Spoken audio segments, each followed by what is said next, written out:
Ah, je suis de bonne humeur aujourd'hui, tu n'as pas idée.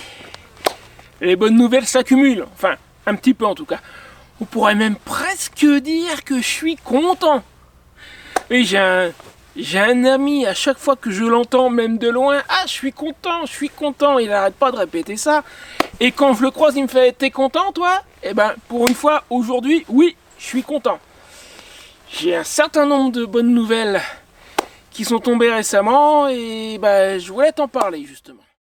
Alors évidemment, tu dois déjà le savoir si tu as vu la vidéo de mardi dernier, j'ai réussi à obtenir un accord avec une société chinoise pour une tente. Ça, c'est une chose, j'en ai longuement parlé dans la vidéo de mardi dernier. Si tu ne l'as pas vu, je te mets le raccourci en haut. Je sais jamais si c'est main droite ou main gauche, j'ai toujours un doute, mais c'est pas grave. Bon, ça, je passe, j'en ai déjà beaucoup parlé, mais il y a d'autres bonnes nouvelles. D'abord concernant la moto du début de mon aventure, ma Rocinante. Alors si tu découvres tout juste la chaîne, Rocinante, c'est une Kawasaki Vulcan 500, en France ça s'appelait EN 500, je sais pas trop pourquoi, de deuxième génération. Et c'est avec elle que j'ai fait littéralement mes premières armes en voyage moto, c'est avec elle que je me suis préparé, c'est avec elle que j'ai quitté mon appartement. C'est avec elle que j'ai appris vraiment ce que c'est que de voyager à moto et que d'être nomade à moto. C'est avec elle que j'ai connu mes premières galères et que je les ai réglées. Donc Rocinante sur cette chaîne, en fait, c'est vraiment un symbole. Et tu peux toujours la voir dans l'en-tête de la chaîne. J'aurais pu mettre à jour cette en-tête depuis que j'ai fond le vent. J'ai choisi de ne pas le faire. Tu vois, j'ai laissé Rocinante, c'est pas pour rien. Or, il y a à peu près un mois, j'ai fait une vidéo expliquant que il y avait un souci. Rocinante était stockée, et je parle au passé sciemment, tu vas comprendre, elle était stockée chez un ami mécanicien qui m'avait proposé de s'en occuper. Il m'avait dit, moi j'ai de la place dans mon atelier, elle me dérangera pas, tu peux me la laisser, je la ferai tourner une fois de temps en temps. Et puis il y a environ un mois, cet ami donc Michael, qui est tout au nord de la France, sur Dieppe, m'a appelé pour me dire qu'il y avait un problème parce qu'il était en train de refaire son atelier et il fallait faire quelque chose de Rocinante. Il m'a proposé une solution dans sa forme originelle, c'est-à-dire un petit custom. C'est pas son truc à lui, il n'a pas spécialement envie de rouler avec, mais il m'a proposé de la transformer en bobber. Je vais te montrer une image d'un ancien projet qu'il a fait sur une base un peu similaire. C'est une EN 500 mais de la génération d'avant, mais l'idée est la même. Et il m'a proposé donc de la transformer en bobber en me disant que s'il faisait la transformation, il allait faire une carte grise et qu'il allait rouler régulièrement avec. D'où la vidéo d'il y a à peu près un mois. Où j'ai voulu te demander ton avis. Qu'est-ce qu'on fait? On le laisse faire la transformation ou on ne laisse pas la faire? Mais, si on ne laisse pas Michael faire la transformation en bobber, il faut trouver une autre solution. Il faudrait que quelqu'un, et ça me semblait assez peu probable à ce moment-là, que quelqu'un aille la chercher, soit avec une remorque, soit avec une camionnette, parce qu'elle n'est pas en état de reprendre la route. Il y a des travaux à faire pour qu'elle puisse reprendre la route. Donc c'était soit laisser Michael faire la transformation, soit trouver quelqu'un pour aller la chercher. Et dans les commentaires que j'ai eus, j'ai attendu une semaine, 10 jours à peu près, les commentaires me disaient, la vaste majorité me disait, bon, il faut faire la transformation, au moins elle pourra rouler. C'était, on va dire, l'avis général. Finalement, la transformation n'a pas été faite. Vers la fin de ce délai d'une dizaine de jours que je m'étais donné pour réfléchir, et pour aussi recueillir tous les avis dans les commentaires, etc. Moi je m'étais un peu fait à l'idée que malheureusement Michael allait la transformer parce que je ne voyais pas d'autre solution. Et je m'étais résigné en me disant au moins comme ça elle pourra rouler. Vers la fin de ce délai, j'ai eu un contact de Bernard. Alors non pas Pity Bernard que tu connais peut-être si tu suis la chaîne depuis un certain temps. Je ne parle pas de Bernard qui dirige l'association G4 roues dans le Loiret, le garage solidaire. C'est pas le même Bernard, c'est un autre. Qui m'a dit, écoute-moi, je vais la chercher. Je la ramène chez moi et même je te la restaure. Et voilà, c'est chose faite. Alors ça a été un petit peu retardé, il aurait dû le faire un peu plus tôt, mais il y a eu une certaine tempête de neige, tu sais, t'as dû être au courant, ça t'est peut-être passé dessus. Donc il a décalé d'une semaine. Il est allé la chercher samedi dernier. Et voilà, je vais te mettre les photos qu'il m'a envoyées, ça c'est chez lui. Donc il est allé rencontrer Michael, il a récupéré Rocinante, il a ramené, maintenant Rocinante est dans la Sarthe. Et il y a un avantage, il y a un gros avantage. Alors il m'a dit qu'il voulait la restaurer qui me demandait rien financièrement. Bon, techniquement, elle est à lui. Hein. Je pense qu'avec Michael, ils ont refait des papiers. J'avais fait une session à Michael. Je pense qu'ils ont refait. Donc techniquement, elle appartient à Bernard maintenant. Mais en soi, il a aucune intention de la revendre ou quoi que ce soit. Il l'a récupérée pour me la regarder, pour me la mettre en état. Excusez-moi, je laisse passer une voiture. Et donc, il y a un gros avantage au fait qu'il soit dans la Sarthe. Parce que dans la Sarthe, il y a quelqu'un d'autre, il y a ma mère. Alors, je ne connais pas la distance exacte entre chez lui et chez ma mère, mais c'est dans le même département. Et ma mère, je vais la voir en moyenne 2 fois par an. Quand je vais du nord au sud ou du sud au nord, je me débrouille pour faire un crochet par chez elle. Elle est plus ou moins au milieu, on va dire. Alors là, pour le coup, j'ai dit à Bernard, écoute, tu veux la restaurer, très bien, mais moi, j'aimerais bien mettre les mains dedans aussi un petit peu, en faire une partie. Donc, garde-en un bout pour le printemps. Moi, je vais passer par là probablement vers fin mars. Je reste une semaine chez ma mère, et puis de chez elle, je viendrai chez toi plusieurs fois, et on la termine ensemble. Donc ça, c'est une vidéo que tu vas voir sur la chaîne l'année prochaine. Ça fait partie de mes projets. On en reparlera, je vais faire un récapitulatif de tous les projets que j'ai. Donc je vais pouvoir moi-même travailler un petit peu sur Rocinante. En plus avec quelqu'un qui, alors a priori...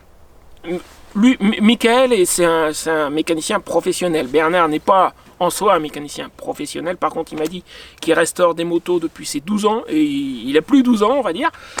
Je pense qu'il en a vu un paquet. Donc je pense que je peux apprendre pas mal de choses à son contact, à mon avis. Donc voilà, c'était la première bonne nouvelle du jour. Rocinante est sauvée. Elle ne va pas se faire charcuter. Elle va rester dans sa forme originelle. Et même, elle va être restaurée dans sa forme originelle. Et en plus de ça, j'aurai l'occasion de mettre un petit peu la main à la pâte dans quelques mois. Encore un très grand merci à Michael de me l'avoir gardé tout ce temps, et puis pour tous les autres coups de main qu'il a pu me donner, parce que je ne vais pas revenir dans les détails, mais il n'y a pas eu que ça, sincèrement. Puis un grand merci donc au nouveau Bernard d'être allé la chercher. Ça faisait quand même un petit peu de route. Je pense qu'à vue de pif, de la Sarthe jusque chez Michael, il a bien dû en avoir pour 3 heures plus retour. Donc c'est quand même un petit peu de route pour aller la chercher. Il y est allé avec une camionnette. Un très grand merci à lui. Donc voilà, ça c'était la première bonne nouvelle du jour. Mais c'est pas tout, Oui, je sais, j'imite très mal Bourvil. Faut que j'arrête. Je l'imite pas bien. La deuxième bonne nouvelle, elle me concerne plus moi personnellement. Par contre, c'est quelque chose qui était nécessaire et que j'attendais. Et dont l'avenir de la chaîne dépend un petit peu en fait. Ah, je vais devoir revenir en arrière, tu n'es probablement pas au courant. Mais il y a environ 1 an. J'ai voulu m'inscrire en micro-entrepreneur et j'ai pas pu. Alors à l'époque, je voulais faire ça pour 2 activités. Je voulais m'installer en tant que guide, ça manifestement c'était une mauvaise idée, ça n'aurait pas marché. Et puis en activité secondaire, je voulais mettre la chaîne pour régulariser la situation. Puisque maintenant que je touche un revenu tous les mois de la chaîne, il faut bien que je crée une structure. Et la structure de micro-entrepreneur, c'est le plus simple, c'est le plus rapide. Donc j'ai voulu faire ça il y a à peu près 1 an. Et j'ai pas pu. Pourquoi donc ? Eh bien parce que lorsque j'ai fait la démarche auprès de l'INPI, puisqu'à présent c'est l'INPI qui gère la création d'entreprises, je sais c'est assez curieux mais c'est comme ça depuis 1 an ou 2, ils m'ont répondu non, vous êtes en train de demander une reprise d'activité. Pardon ? Et là j'ai découvert qu'il y a une entreprise individuelle à mon nom depuis des années, j'étais même pas au courant. Et ça va même plus loin que ça en fait. Il s'est passé un truc très louche. Quand j'ai découvert le poteau rose, je me souviens très nettement d'avoir vu, et je regrette de ne pas avoir gardé les documents à l'époque, c'était décembre ou janvier de l'année dernière, enfin décembre ou janvier dernier, donc il y a 1 an, il y avait marqué « Entreprise créée en 2021 pour un début d'activité déclaré en 2020 ». Sauf que quand je me suis enfin décidé à faire quelque chose, c'est-à-dire à essayer de m'en débarrasser, de la faire radier quelques mois plus tard, là, je vais voir, je ne sais même plus comment ça s'appelle, la fiche d'identité de cette société. Tu vas sur société.com, tu donnes le nom du dirigeant ou le numéro sirène, etc. Ah oui, entre parenthèses, l'entreprise individuelle en question, c'est mon nom et c'est mon sirène. En France, je précise pour ceux qui ne seraient pas français ou pour ceux qui n'ont pas l'habitude de créer une entreprise, quand tu crées une entreprise, on t'affecte un numéro d'identification, un sirène, et il te suit à vie. Or, j'ai eu vers 2002-2003, je crois, un truc comme ça, une EURL, puis après même j'ai été auto-entrepreneur, c'était de 2007 à 2009. J'ai plus rien créé depuis. Donc cette entreprise individuelle, c'est absolument pas moi, mais le numéro sirène existe déjà associé à mon nom. Et donc cette entreprise, c'est mon nom, mon numéro sirène, donc elle est bien a priori à moi, sauf que c'est pas moi qui l'ai créée. Donc j'avais vu, entreprise créée en 2021 pour un début d'activité déclaré en 2020. Quelques mois plus tard, je veux la faire radier, donc je commence à collecter des preuves. Je vais voir la fiche d'identité de l'entreprise. Entreprise créée en 2019. Ça a changé entre temps. Et je te jure que j'ai vu, je m'en souviens comme si c'était hier, entreprise créée en 2021 pour un début d'activité déclaré en 2020. Quelques mois plus tard, je vais pour récupérer la fiche d'identité de l'entreprise. L'information a changé. Mais ça, j'ai même pas essayé d'argumenter parce que j'ai déposé plainte, j'ai envoyé des messages à l'URSSAF. J'ai pas essayé de parler de ça parce que alors là, je me serais engagé dans des trucs. Via ma plainte, je me fais pas trop d'illusions, mais si on pouvait identifier la personne ayant créé cette société à ma place, je serais pas contre, mais c'est pas mon objectif principal. Moi, je veux m'en débarrasser pour pouvoir m'inscrire en micro-entrepreneur, régulariser ma situation et pouvoir continuer sereinement. En plus, ça permettra d'avoir un petit peu la paix, au niveau notamment de Pôle emploi et autres. Si je suis inscrit en micro-entrepreneur, je suis plus dans la catégorie des demandeurs d'emploi. Ils vont peut-être essayer de me demander de me présenter à des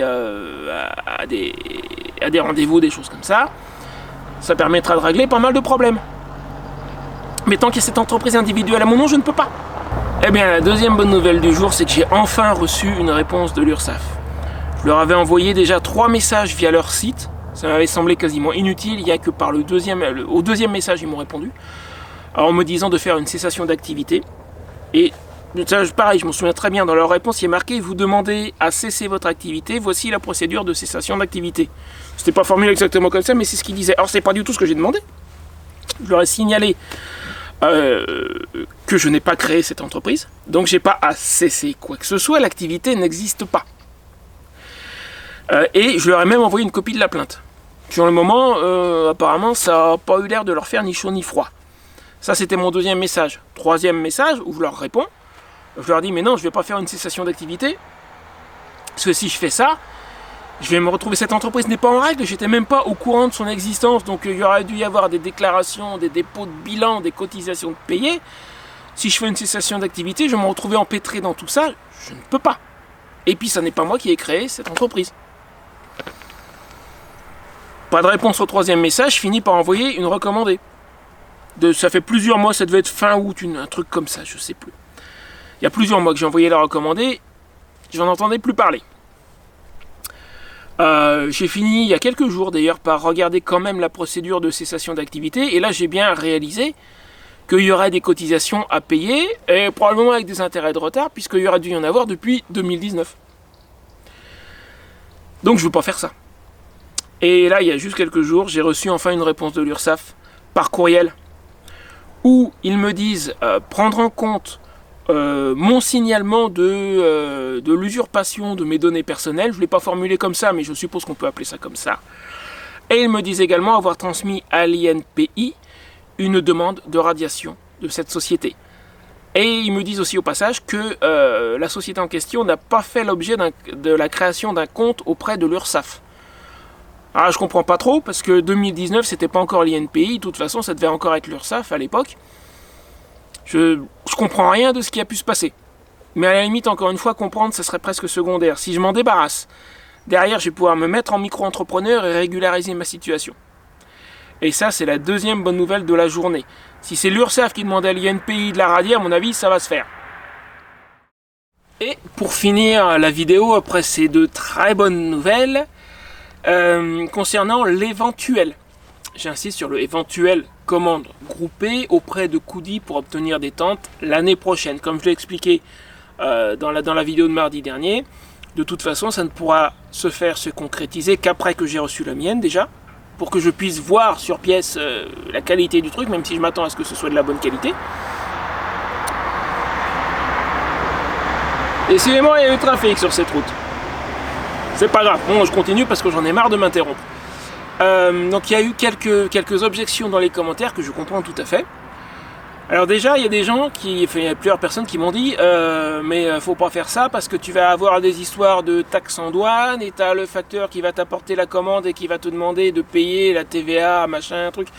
Je suis au courant. J'ai déjà eu, pas souvent, mais j'ai déjà eu 2-3 fois des commandes internationales où il a fallu payer au facteur qui faisait la livraison. Donc, je sais que ça va très certainement se passer comme ça. Je suis au courant. C'est pas pour rien que dans la vidéo de mardi dernier, j'ai dit qu'il fallait étudier la question pour trouver la bonne méthode pour le faire. Et j'ai également dit, et je vais le répéter aujourd'hui, que avant de faire quoi que ce soit, il va falloir réussir à déterminer exactement le montant des taxes en douane, TVA et autres. Il faut le savoir à l'avance pour que la somme ait été collectée auprès des différents acheteurs à l'avance, pour que lorsqu'il viendra le moment de payer la TVA, les taxes en douane, que l'argent soit déjà là. Déjà ça est d'une.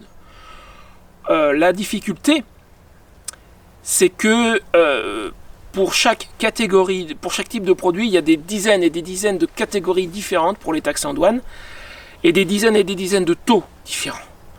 Et moi là pour le moment je m'y perds, je ne suis pas capable de déterminer exactement quel sera le taux pour le type de produit qu'on va importer, donc il s'agit d'une tente.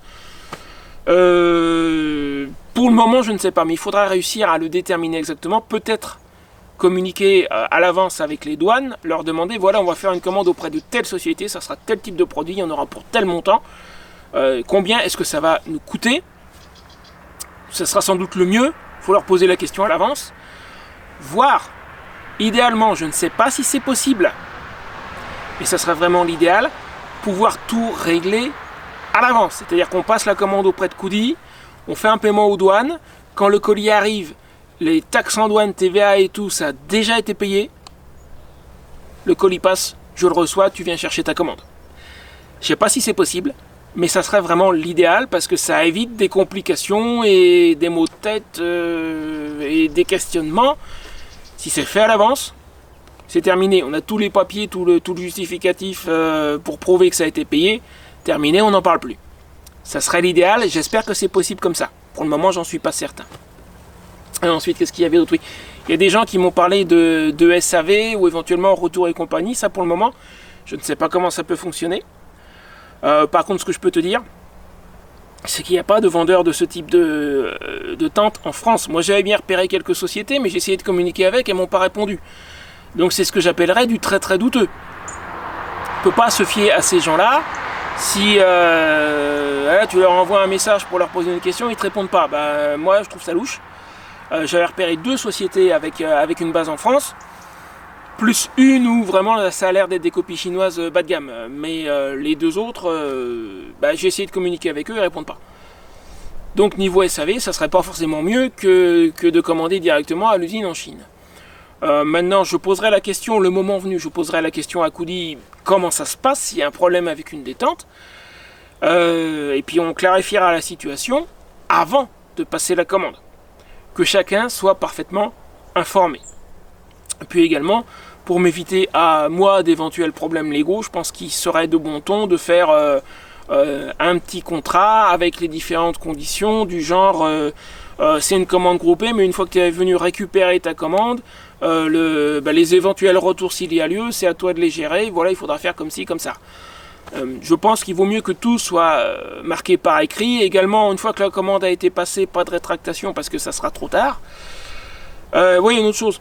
J'ai quelqu'un qui m'a dit que de laisser tomber mon, entre guillemets, commerce. J'en fais pas un commerce, j'en ai rien à carrer, sincèrement. J'ai pas envie de me lancer là-dedans. Moi, j'ai juste fait à l'intermédiaire pour rendre service, mais je vais rien gagner dans l'histoire. Si je voulais me mettre à faire le commerce de tentes, il faudrait que j'ai un entrepôt, que je les fasse venir à l'avance, que je les expédie, que je reste à un endroit donné pour pouvoir gérer les expéditions, les retours. Non, je veux continuer à voyager, donc c'est pas quelque chose que je peux faire.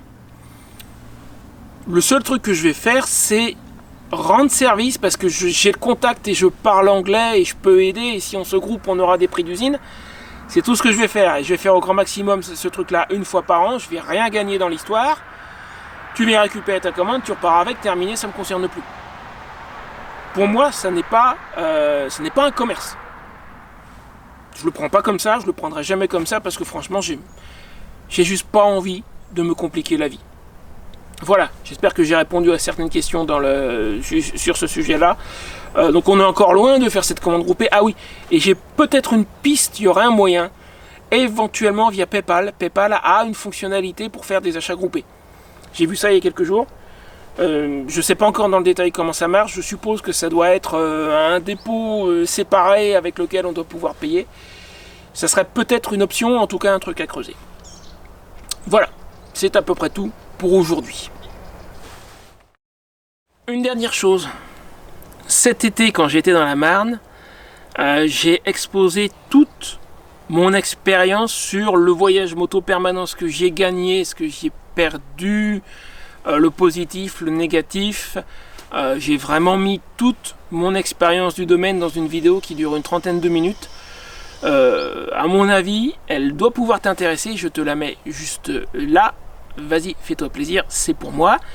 Et la semaine prochaine, on va parler astuces voyage moto. Je suis là justement pour tourner une vidéo sur 5 ou 6 astuces à 0 €. Ça, c'est pour la semaine prochaine. Abonne-toi si ce n'est pas déjà fait. Tu as le bouton juste là pour ne pas la rater. Active la petite cloche aussi. Salut!